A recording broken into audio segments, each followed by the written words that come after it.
Welcome back, everyone. 13 after the hour. And today in Behind the Headlines, I want to take a look at 3 different headlines that are new, but they're old. They're new stories, but the same basic tired, worn cliches are being used in these headlines and these stories that I think just should get a quick debunking from time to time. So I brought them up today. And they all pretty much concern the mainstream media's inability to handle statistics, probability, and mathematics. Now, long ago, I had swiped this line. I had read it in someone's email signature at one point, and I swiped it. And I wish I had attribution. I wish I could credit the person who came up with this because it's brilliant. Marijuana is unique in its ability to addle the brains of those who do not use it. That's just so brilliant.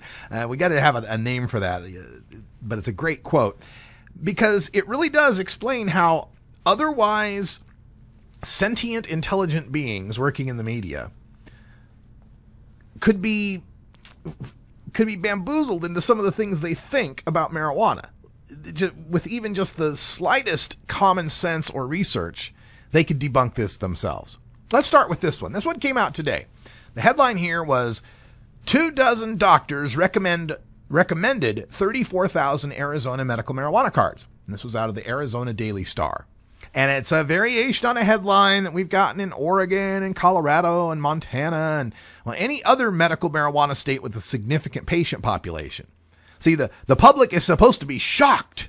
Shocked, do you hear? That so many of these pot docs are churning out medical marijuana recommendations like everybody's a winner ribbon at a grade school swim meet. Well, folks, here's why it's a bogus thought, a bogus concept.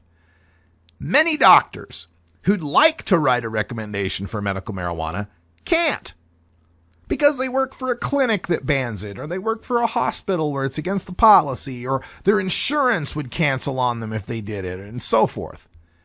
And then there's other doctors who just won't write medical marijuana recommendations because they fear the stigma and backlash from other patients and doctors. So every medical marijuana state ends up with a few doctors who specialize.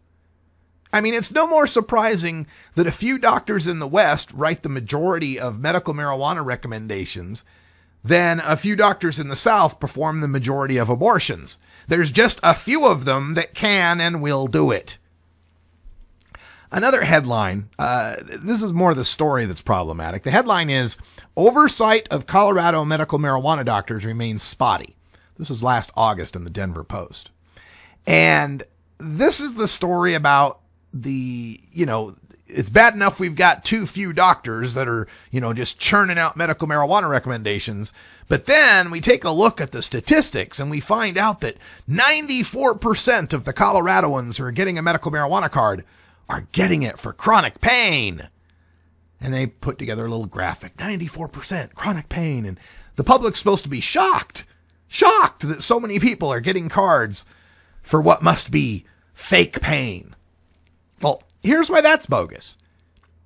When you look at the graphic, it also shows that 16% of Coloradoans got their medical marijuana cards for muscle spasms, 11% for severe nausea, and 8% for cancer, seizures, AIDS, glaucoma, and cachexia. Let's see, 94 plus 16 plus 11 plus 8. You probably notice that adds up to 129%. Because patients can get medical marijuana for more than one condition. Do you suppose multiple sclerosis causes a little pain? Do you suppose cancer is a little bit of pain? And regardless, even if it was just for pain, why are we mocking pain? A recent survey of over 90,000 people showed that 1 in 5 Americans are battling constant pain that occurs daily and lasts longer than 3 months. That's not including the people battling the occasional flare-up of arthritis in the knee or some back pain or something. Constant chronic pain, 1 out of 5 of us. If anything, we've got too few people using medical marijuana for pain. Oh, and this last one. This one came out the day after the election. It's Florida medical marijuana opponents prove money talks. This one comes from Sue Rush from National Families in Action. It's an opinion piece, and it's about how the anti-marijuana side finally had some money to work with, and thanks to funding their TV ads, they were able to defeat the medical marijuana amendment in Florida. This is a quote from Rush. She says, "Supporters raised more than $2.5 million for California's Prop 215, the nation's first medical marijuana initiative passed in 1996. Opponents raised less than $35,000, a ratio of 71-1. That pattern continued until this year in Florida." End quote. Well, here's why it's bogus. Sue Rush is just playing Kevin Sabet's latest David versus Goliath talking point. This idea that the legalizers have Soros and Lewis's millions to push legalization, and the poor, underfunded cops, rehabbers, and parents have mere pennies. Of course, this talking point ignores David's Death Star, the federal government, which has pumped hundreds of millions of dollars into anti-drug ads, which has funneled millions to these local anti-drug groups for anti-marijuana education, and has spent 40 years enforcing marijuana prohibition at the barrel of a gun.